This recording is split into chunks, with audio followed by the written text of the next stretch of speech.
সুপ্রিয় দর্শক শ্রোতা, ইরান এবং ইসরায়েল মার্কিন যুক্তরাষ্ট্রের মধ্যে চলছে হামলা পাল্টা হামলা। ইরানের পক্ষে অবস্থান নিয়েছে রাশিয়া এবং চীন। চীন তাদের অত্যাধুনিক অস্ত্র দিয়ে সাহায্য করছে ইরানকে।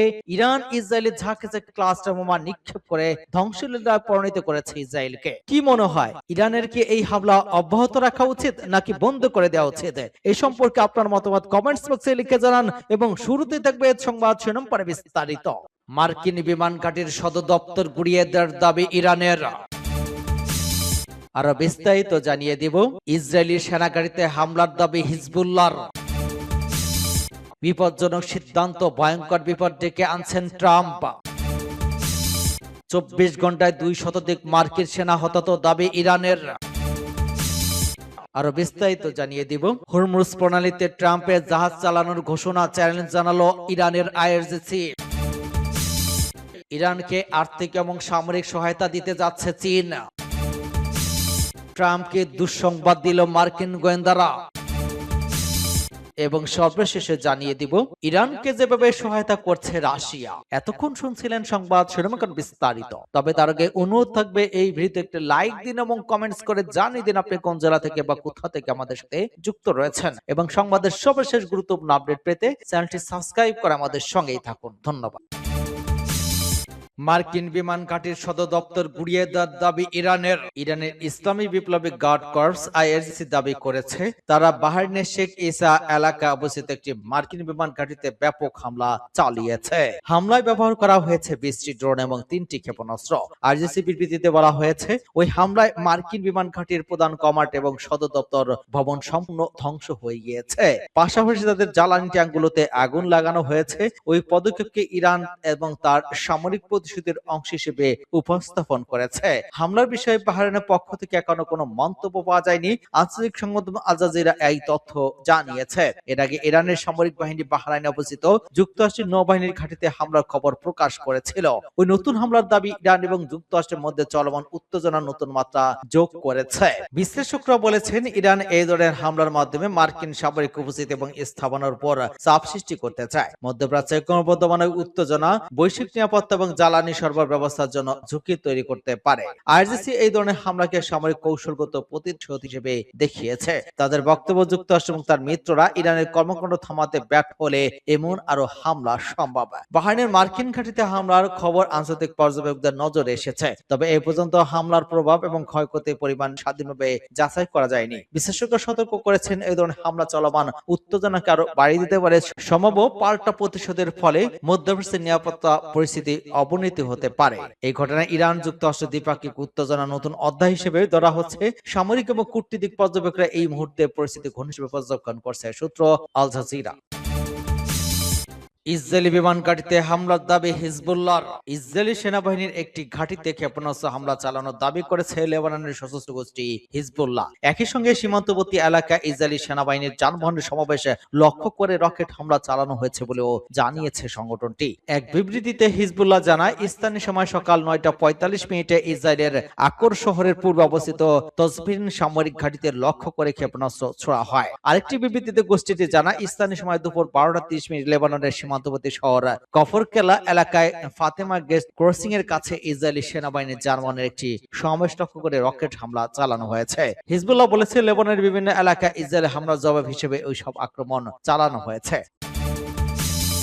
বিপজ্জনক সিদ্ধান্ত, ভয়ঙ্কর বিপদ ডেকে আনছেন ট্রাম্প। মধ্যপ্রাচ্যে ইরান এবং আমেরিকার মধ্যকার যুদ্ধ 8ম দিনে প্রবেশ করেছে। উত্তেজনার ওই মুহূর্তে ব্রিটিশ বিমান ঘাঁটির RF-4 অবতরণ করেছে শক্তিশালী বিমান B-1 ল্যান্সার সুপারসনিক বোমারু বিমান। সন্ধ্যায় প্রথম বিমানটি গ্লুচিস্টারে পৌঁছানোর পর শনিবার সকালে আরো 3টি বোমারু বিমান সেখানে অবতরণ করে। ব্রিটিশ সশস্ত্র বাহিনীর প্রধান স্যার রিচার্ড নাইটন ইঙ্গিত দিয়েছেন যে আগামী কয়েকদিনের মধ্যে ওই ঘাঁটি থেকে ইরান লক্ষ্য করে মার্কিন মিশন শুরু করতে পারে।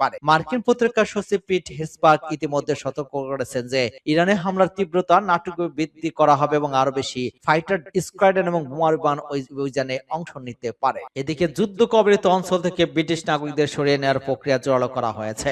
ওমান থেকে একটি বিশেষ স্টার্টার ফ্লাইটে বেশ কিছু ব্রিটিশ নাগরিক আছে পরে গ্যাটউইক বিমানবন্দর পৌঁছেছেন। মধ্যপ্রাচ্যের সংঘাত ছড়িয়ে পড়ার পর থেকে এখন পর্যন্ত সংযুক্ত আরব আমিরাত থেকে প্রায় 6,500 ব্রিটিশ নাগরিক দেশে ফিরেছেন। দুবাই বিস্ফোরণের খবর এমিরেটস ইন্ডিয়ান এয়ারলাইন্স সাময়িকভাবে তাদের ফ্লাইট বন্ধ রাখলেও পরবর্তী তার সীমিত পরিসরে পুনরায় চালু করেছে। কাতার এবং ইতিহাদ এয়ারলাইন্স লন্ডন সহ ইউরোপের বিভিন্ন শহর ত্রাণ এবং উদ্ধার ফ্লাইট পরিচালনা ঘোষণা দিয়েছে। পররাষ্ট্র দপ্তর জানিয়েছে ওই অঞ্চলে অবস্থানরত প্রায় 1,60,000 মানুষ বর্তমান ব্রিটিশ সরকারের সহায়তার জন্য নিবন্ধন করেছেন।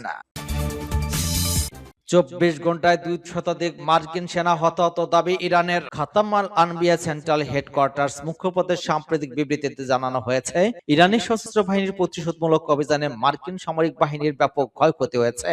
গত 24 ঘন্টায় অঞ্চলে বিভিন্ন মার্কিন ঘাঁটিতে চালানো ওই শক্তিশালী হামলায় 2 শতাধিক মার্কিন সেনা নিহত এবং আহত হয়েছে বলে দাবি করেছে তেহরান। অপারেশন টু প্রমিস এর আওতায় পরিচালিত ওই অভিযানে মার্কিন সামরিক অবকাঠামো এবং সম্পদের অপূরণীয় ক্ষতি হয়েছে বলে মুখপাত্র উল্লেখ করেছেন।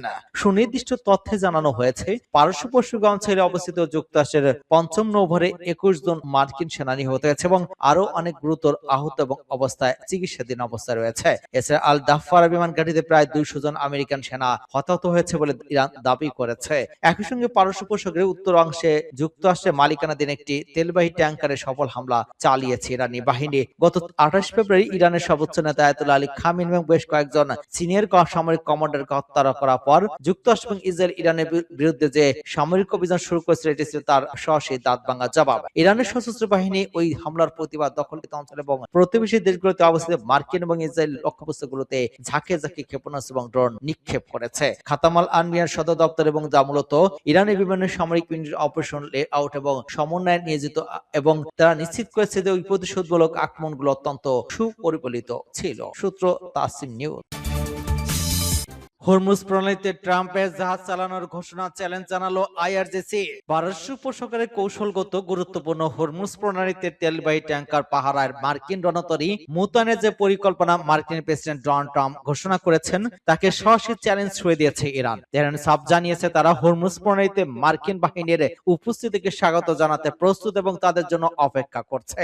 ইরানের বিপ্লবী গার্ড কোর আইআরজিসির মুখপাত্র আলী মোহাম্মদ নাইনি এক বিবৃতিতে এই হুঁশিয়ারি উচ্চারণ করেছেন। একই সঙ্গে তিনি 1987 সালে মার্কিন সুপার ট্যাঙ্কার ব্রিজেন্টন এবং অগ্নিকাণ্ডের ঘটনার কথা স্মরণ করে দিয়ে ওয়াশিংটনকে কোনো হটকারী সিদ্ধান্ত না নেওয়ার পরামর্শ দেন। এর আগে মার্কিন প্রেসিডেন্ট ডোনাল্ড ট্রাম্প তার সোশ্যাল মিডিয়া প্ল্যাটফর্ম ট্রুথ সোশ্যালে দেয়া এক বার্তায় জানায়, বিশ্বজুড়ে জ্বালানি সরবরাহ নিশ্চিত করতে মার্কিন নৌবাহিনী এখন থেকে হরমুজ প্রণালী দিয়ে চলাচলকারী ট্যাঙ্কারগুলোকে পাহারা দেবে। ট্রাম্পের দাবি, আমেরিকান সামরিক এবং অর্থনৈতিক শক্তি পৃথিবীর শ্রেষ্ঠ এবং যুদ্ধ শেষ হলে জ্বালানি তেলের দাম নাটকীয়ভাবে কমে আসবে। উদ্ভূত পরিস্থিতিতে তেলের ট্যাঙ্কারগুলোর জন্য বিশেষ বীমা সুবিধা দেওয়ার নির্দেশ দিয়েছেন তিনি। এদিকে গত 28 ফেব্রুয়ারি থেকে শুরু হওয়া ওই সংঘাতের জেরে আন্তর্জাতিক বাজারে তেলের দাম হু হু করে বাড়ছে। পাল্টাপাল্টি উত্তেজনার মধ্যে শনিবার প্রাইমা নামক একটি মাল্টা পতাকাবাহী তেলবাহী ট্যাঙ্কার হামলার দাবি করেছে ইরান। আইআরজিসি জানায় তাদের পক্ষ থেকে বারবার সতর্কবার্তা এবং যাতায়াত নিষেধাজ্ঞা অমান্য করা ওই ব্যবস্থা নেওয়া হয়েছে।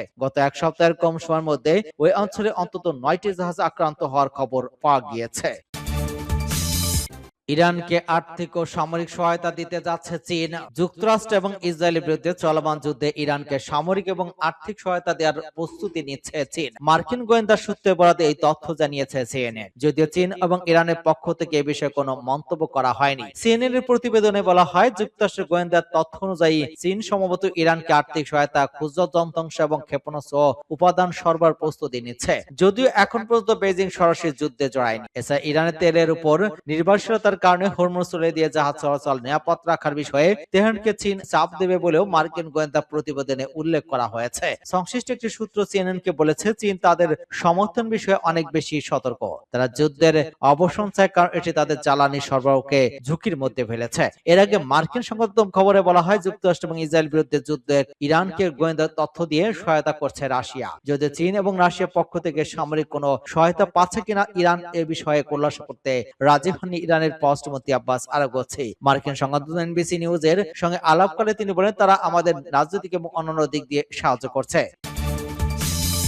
ট্রাম্পকে দুঃসংবাদ দিল মার্কিন গোয়েন্দারা। মার্কিন প্রেসিডেন্ট ডোনাল্ড ট্রাম্প ইরানের নেতৃত্বে কাঠামো পুরোপুরি বদলে ফেলার ঘোষণা দিলেও দেশটির বর্তমান শাসন ব্যবস্থা উপরে ফেরা অসম্ভব বলে মনে করছে খোদ যুক্তরাষ্ট্রের গোয়েন্দা সংস্থাগুলো। ন্যাশনাল ইন্টেলিজেন্স কাউন্সিলের এক শ্রেণীবদ্ধ প্রতিবেদন বরাদ দিয়ে ওয়াশিংটন পোস্ট জানিয়েছে, বড় ধরনের সামরিক অভিযান চালালেও তেহরানের বর্তমান শাসন ব্যবস্থাকে ক্ষমতাচ্যুত করা যাবে না। মার্কিন এবং ইসরায়েলি সামরিক অভিযান শুরুর এক সপ্তাহ আগে সম্পূর্ণ হওয়া এই প্রতিবেদনে বলা হয়েছে, শীর্ষস্থানীয় নেতাদের হত্যা করা হলেও ইরানের শাসন ব্যবস্থা টিকে রাখার জন্য অত্যন্ত মজবুত এবং কার্যকর প্রোটোকল আগে থেকেই তৈরি করে রাখা হয়েছে। গোয়েন্দা কর্মকর্তাদের মতে, ইরানের অভ্যন্তরীণ বিরোধী দলগুলো বর্তমানে অত্যন্ত বিচ্ছিন্ন অবস্থা রয়েছে, যার ফলে তাদের পক্ষে ক্ষমতা দখল করা বা বড় কোনো গণ অভ্যুত্থান ঘটনা আপাতত অবাস্তব। প্রেসিডেন্ট ট্রাম্প ইরানের পরবর্তী সর্বোচ্চ নেতা নির্বাচনের ক্ষেত্রে নিজের ব্যক্তিগত অনুমোদনের সত্য জুড়ে দিয়েছেন। এর আগে ভেনেজুয়েলার ডেলসি রদ্রিগেজকে মধ্যপ্রাচ্যকালীন প্রেসিডেন্ট হিসেবে বসানোর উদাহরণ টেনে ট্রাম্প জানিয়েছেন, আয়াতুল্লাহ আলী খামেনির ছেলে মোস্তফা খামেনি স্থলাভিষিক্ত হওয়া তার কাছে গ্রহণযোগ্য নয়। তিনি এমন একজনকে ইরানের নেতৃত্বে দেখতে চান যিনি দেশটির বর্তমান নীতি পরিবর্তন করে শান্তি এবং সম্প্রীতি বজায় রাখবেন, অন্যথায় 5 বছরের মধ্যে যুক্তরাষ্ট্রকে আবারও যুদ্ধে জড়াতে হবে বলে তিনি হুঁশিয়ারি দিয়েছেন। ইরানকে যেভাবে সহায়তা করছে রাশিয়া, চলমান মধ্যপ্রাচ্য যুদ্ধে যুক্তরাষ্ট্র এবং ইসরায়েলের পক্ষে পশ্চিমা অনেক দেশ সরাসরি সমর্থন দিলেও তেহরানের ঘনিষ্ঠ মিত্র মস্কো অনেকটা নীরব রয়েছে। যদিও ইরানের সর্বোচ্চ নেতা আয়াতুল্লাহ আলী খামেনিকে হত্যার করার নিন্দা জানিয়েছে মস্কো। এদিকে মার্কিন কর্মকর্তা অভিযোগ করেছেন, মধ্যপ্রাচ্যে মার্কিন জাহাজ, বিমান এবং রাডার সিস্টেমের অবস্থান সম্পর্কে ইরানকে গোয়েন্দা তথ্য সরবরাহ করছে রাশিয়া। বিষয়টি সম্পর্কে জানা আছে এমন সূত্রে বরাদ দিয়ে এ খবর দিয়েছে মার্কিন সংবাদ মাধ্যম ওয়াশিংটন পোস্ট। প্রতিবেদনের মতে, মস্কোর ওই তথ্য মার্কিন বাহিনীর বিরুদ্ধে হামলা চালাতে তেহরানকে সহায়তা করছে। সূত্রগুলোর দাবি, এই ধরনের সহায়তার মাধ্যমে রাশিয়া সরাসরি যুদ্ধে অংশ না নিলেও পরোক্ষভাবে সংঘাতে জড়িয়ে পড়েছে। তবে এ বিষয়ে মস্কো এখনো আনুষ্ঠানিকভাবে কোনো মন্তব্য করেনি। ওয়াশিংটন পোস্টের সূত্রের দাবি, মস্কো সহায়তা দিলেও চীন ইরানকে এরকম সহায়তা দিচ্ছে না বলে জানা গিয়েছে। এর আগে বৃহস্পতিবার ক্রেমলিন মুখপাত্র দিমিত্রি পেসকভ বলেছেন, যুক্তরাষ্ট্র এবং ইসরায়েলের বিরুদ্ধে চলমান যুদ্ধে রাশিয়ার কাছে এখন পর্যন্ত অস্ত্র সরবরাহের কোনো অনুরোধ করেনি ইরান।